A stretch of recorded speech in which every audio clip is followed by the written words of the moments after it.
Hello, friends.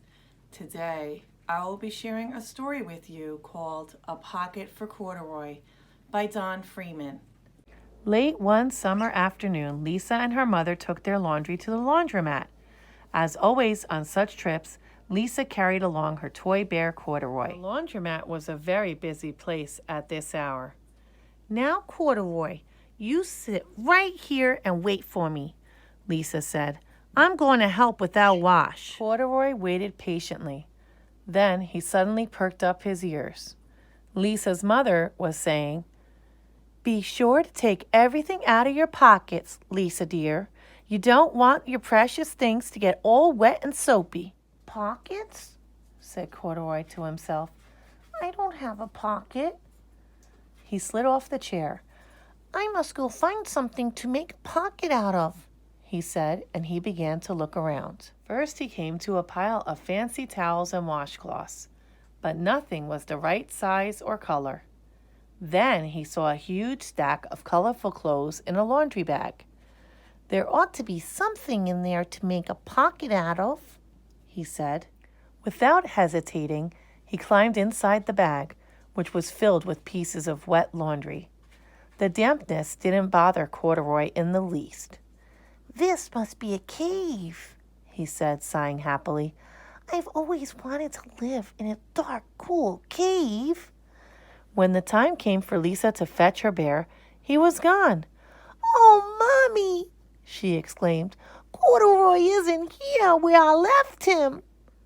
"I'm sorry, honey," said her mother, "but the laundromat will be closing soon and we must be getting home." Lisa was reluctant to leave without Corduroy, but her mother insisted.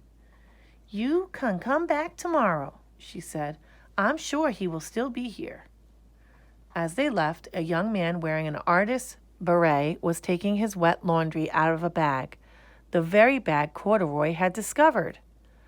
Before he knew it, Corduroy was being tossed together with all the sheets, shirts, shorts, and slacks inside the dryer.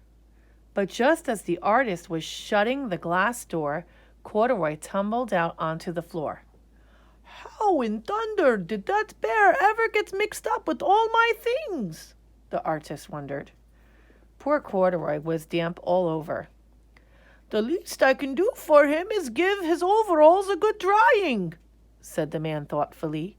He unbuttoned Corduroy's shoulder straps and put his overalls in the dryer. Corduroy grew dizzy as he watched the clothes spinning around, but the artist became inspired. "This would make a wonderful painting," he said as he took a sketch pad out of his pocket and began drawing the swirling colors. "I can hardly wait to get back to my studio." Finally, the dryer stopped whirling and the man gathered up the clothes. Then he helped Corduroy put on his warm, dry overalls. All at once, the manager of the laundromat called, "Closing time! Everybody out!" Corduroy was gently placed on top of a washing machine. "I wonder who that bear belongs to," said the artist as he was leaving. "Seems to me he should have his name someplace. He's too fine a fellow to be lost." As soon as the lights were turned off, Corduroy began his search again. He was surprised to see something white glowing in the dark. "Maybe it's snow," he said excitedly. "I've always wanted to play in the snow." He accidentally tipped over the open-lidded box, and suddenly he was covered with soft, slippery soap flakes. Gradually, Corduroy began to slip and slide. "Oh, what fun!" he said with a smile. "I've always wanted to ski down a steep mountainside." He landed paws first in an empty laundry basket.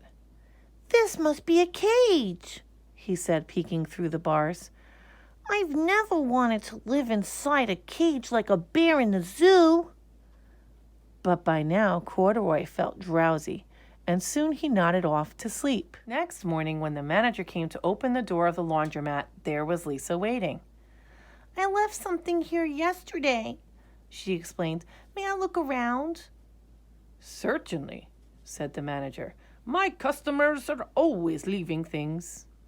Lisa was searching under the chairs and in back of the washing machines when she heard the manager call her. "Is this what you're looking for, señorita?" "Yes, yes, he's my best friend," shouted Lisa as she came running. She reached in and picked Corduroy out of the basket. "So this is where you've been, you little rascal," she said. "It's time I took you home." Lisa thanked the manager and ran out of the door and down the street, holding Corduroy tightly in her arms. "I thought I told you to wait for me," she said. "Why did you wander away?" "I went looking for a pocket," Corduroy said. "Oh, Corduroy, why didn't you tell me you wanted a pocket?" asked Lisa, giving him an affectionate squeeze. That very morning, Lisa sewed a pocket on Corduroy's overalls. "And here is a card I've made with your name on it for you to keep tucked inside," she said. "I've always wanted a purple pocket with my name tucked inside," said Corduroy as he and Lisa nuzzled noses. The end. Thank you for joining me and Corduroy in today's Read Aloud.